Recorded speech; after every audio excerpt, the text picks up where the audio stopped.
Super Smash Bros. Ultimate already has a roster consisting of nearly 90 characters. But the more the merrier, right? So today, the question we're gonna be asking ourselves is what if every series currently represented by a fighter in Smash Ultimate got one extra fighter? And we begin in the Mushroom Kingdom with the Mario series.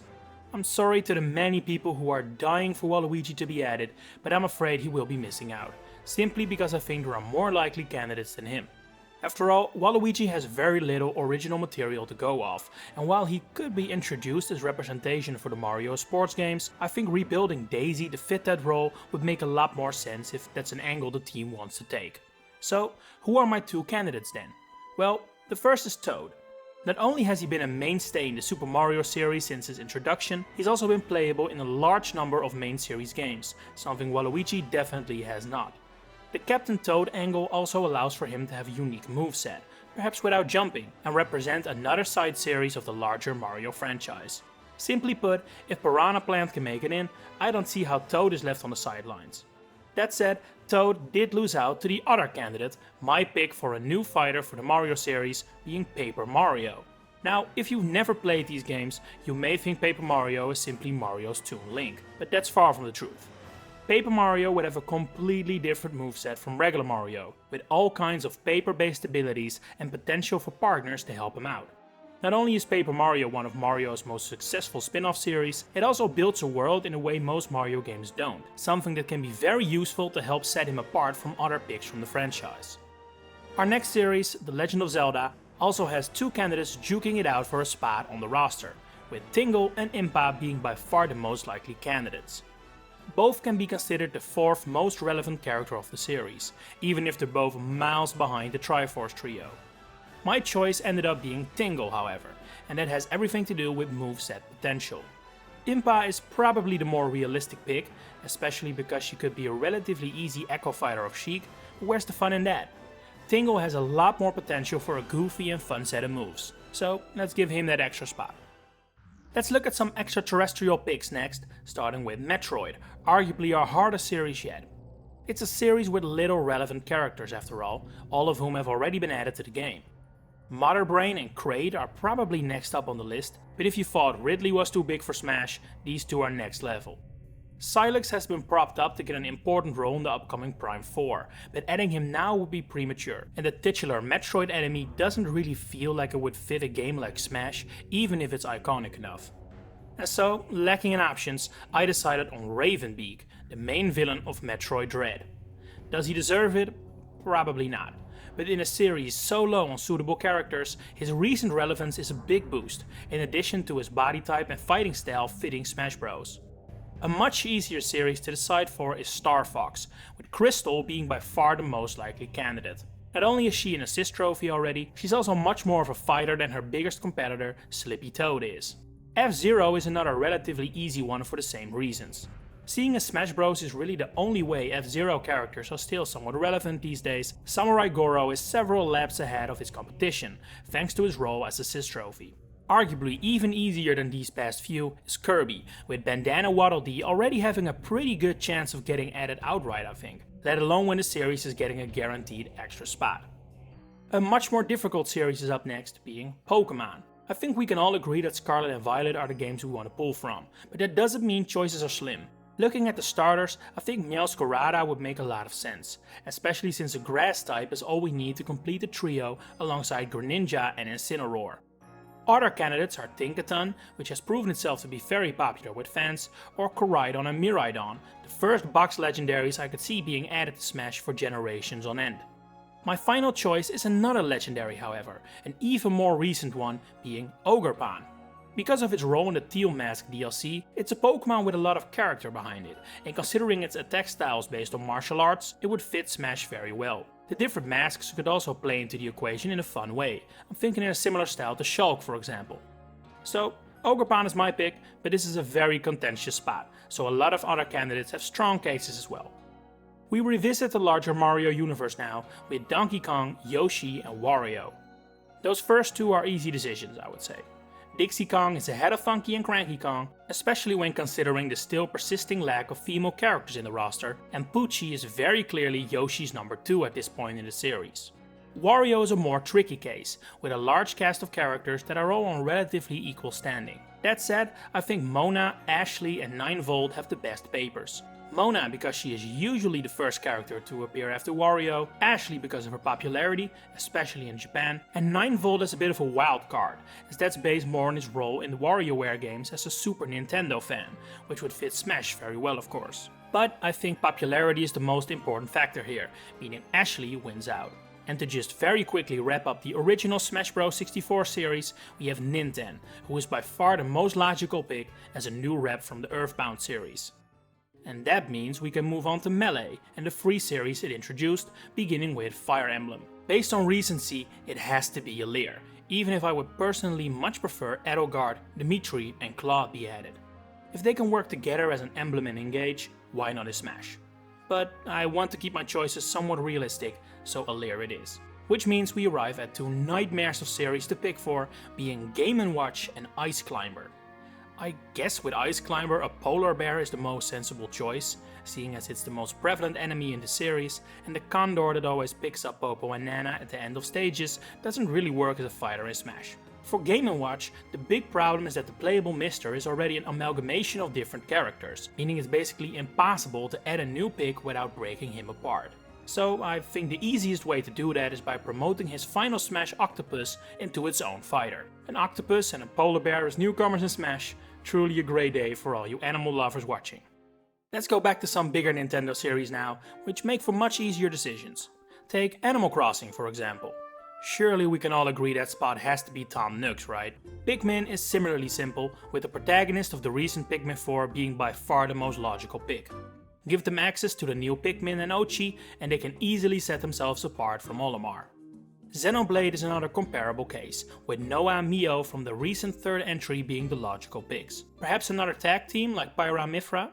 For Splatoon, I think a duo of Octolinks to balance out the Inklings are by far the most sensible decision, especially considering Splatoon lacks characters that have truly made their mark enough. Kid Icarus is another easy one to check off, as the only main character from Uprising that's still missing is Veridi, meaning she's the only candidate with a rightful claim for the spot. We also have Nintendo's two other fighting series to cover, ARMS and Punch-Out! I think ARMS is pretty easy. Most people seem to have expected Springman to be the rep instead of Min-Min, so now that we need another pick, his time has come. Punch-Out! Is a bit trickier, as most opponents are at pretty similar levels of relevance, and Doc Lewis would be a fun wildcard, but it really doesn't make a whole lot of sense. So I decided on King Hippo, one of the series' most iconic opponents. This is another franchise where there are many different suitable candidates though, so it's a close call.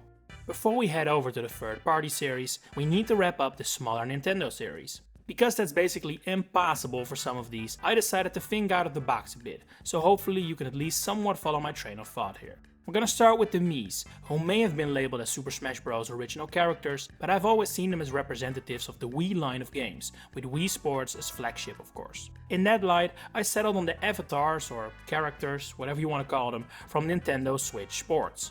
While I don't think these designs are remotely popular, the fact of the matter is the game sold well, and they're at least recognizable. And since the rest of the Wii series of games are sorely lacking relevance of any kind, I think they're the best options available.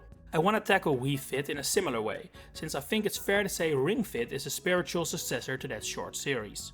As such, I'm gonna consider the Ring Fit trainee an extra character for the Wii Fit universe, even if that's not technically correct. Considering the only other character to exist in this franchise is a sentient balance board, it'll have to do. There's also Duck Hunt, where all two characters that appear in the game are already in Smash Bros, meaning we'll have to be creative once again. As such, I'm looking at the larger list of games using the NES Zapper, where I think the Wild Gunman makes the most sense to become playable. They're already in Duck Hunt's moveset after all, so the step isn't that big. Even more problems rise when looking at Rob, who is a real-life toy usable in a few games like Gyromite and Stack Up. Now, there is another character featured in this series, a certain Professor Hector, but I think he may be too niche even for Sakurai's tastes. So I got to thinking and settled on my most bizarre solution of this video, a sentient amiibo. After all, Ra paved the way for what amiibo eventually became, a physical toy that could be used with video games. Considering them to be from the same series is a stretch, I admit, but at least they follow similar ideas. Alright, that's all for Nintendo, but we still have our fair share of third parties to tackle, beginning with the original one, Metal Gear Solid. Now, since these games are in a weird place right now and have extremely complicated storylines, I'm gonna keep it simple and give the spot to Raiden, the playable character of Sons of Liberty. He's the only protagonist of the series who could really separate himself from Solid Snake, so I think he's the best choice. For Sonic, I'm stuck between Tails and Dr. Eggman. While I would love Knuckles or Shadow to make it, I think these two are definitely a step behind Tails and Eggman, so they lose out. And in order to add a character with a completely unique moveset and some much needed extra villainy, I settled on Eggman above Tails. He'd be a very fun inclusion, I think, definitely among my favorites of this video. Mega Man finds himself in a similar conundrum, with two primary candidates being the evil Dr. Wily and the trusted friend Zero. This time around, it's the good guy who's winning though. Not only does Zero fit the format of Smash much better, he's also the main protagonist of his own sub-series, so there's simply more to work with here. Very easy one up next, as obviously Pac-Man's second rep has to be Mrs. Pac-Man. Legal nightmare or not, I don't care, she's in. Then we arrive at Bayonetta, where there's two solid candidates being John and Rodin. Both have a perfectly fine case, which means I'm looking at move potential again, and that means Rodin wins out. John would realistically probably be an echo fighter of Bayonetta, while Rodin could be more of his own thing, so that gave him the upper hand. Next up is Final Fantasy, which is a weird one because it's kind of ambiguous whether I can pick someone from every game in the series here or only from Final Fantasy VII. After all, every piece of content that appears in Smash Ultimate is also in Final Fantasy VII. There's not a single spirit of a character from another game. So I'm gonna play it realistic here. We all know Square Enix wants to plug the remake of 7, meaning I'm picking Tifa as the next Final Fantasy rep. Undoubtedly iconic, and some more female representation is never a bad thing, so that's an easy one. And speaking of female fighters, we're adding another for Street Fighter. With Ryu and Ken already in, Chun-Li is easily the most iconic character still missing, so she's a shoo-in for this position. As we arrive at the third-party series Ultimate added, I want to rope in the other fighting series here too, starting with Tekken, another easy one. Heihachi, Kazuya's father, is arguably the face of the series, and an argument can definitely be made he should have been the chosen fighter all along. Well, now's his chance, he's Tekken's second rep. Onto Fatal Fury, a series I have to admit I'm not too well versed on. Fortunately, I know how to do my research, pointing me towards either Andy Bogard, Terry's brother, or Joe Higashi. Those two and Terry have been the series protagonist all throughout its lifespan, so they're the most logical candidates. Purely for the brotherly rivalry, I'd pick Andy.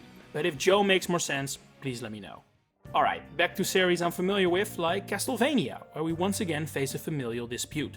I think Dracula and his son Alucard make by far the most sense as the series' third rep, with Alucard probably being the better choice. I think he suits Smash Bros better, as his assist trophy already shows, while Dracula is more in his element as boss battle. On to Persona, where the most logical picks would be the protagonists of Persona 3 or 4, called Makoto Yuki and Yu Narukami respectively. Considering the recent remake of Persona 3, I'd say Makoto has a leg up, so let's give him the spot. A lot more tricky than these past two is Dragon Quest, where Hero is already an amalgamation of different iterations of multiple characters. And considering Dragon Quest characters usually only appear in one game, none of them really fit the criteria for Smash. So it's time for the mascot to step up, with a slime getting the spot. With how many different slimes have appeared in the series, I'm sure Sakurai can figure out a good moveset for it, so that should work I think. Don't forget, we have another Square Enix series to cover, being Kingdom Hearts. Now, I think we all know who this spot should really go to, the Big Mouse himself. But considering they spent years negotiating just to get his silhouette of his face, I'm gonna spare Sakurai the nightmare of those talks and go for another original character, being Riku. Seeing as he's another Keyblade user, he should fit in the roster just fine. And now finally we land at Microsoft for the final two series. I think Banjo-Kazooie is a very easy one. The two main characters are the only truly iconic characters of the series, with Gruntilda probably holding third place, so she's getting the second spot. And then finally we have Minecraft, where we'll have to promote one of Steve's alternate costumes into an actual character. Looking at the options, I think a Creeper would probably make the most sense. I'd argue they're the most iconic. Moveset wise, things might get tricky, but that applies to basically all Minecraft's options, so that's inevitable. So, Creeper it is.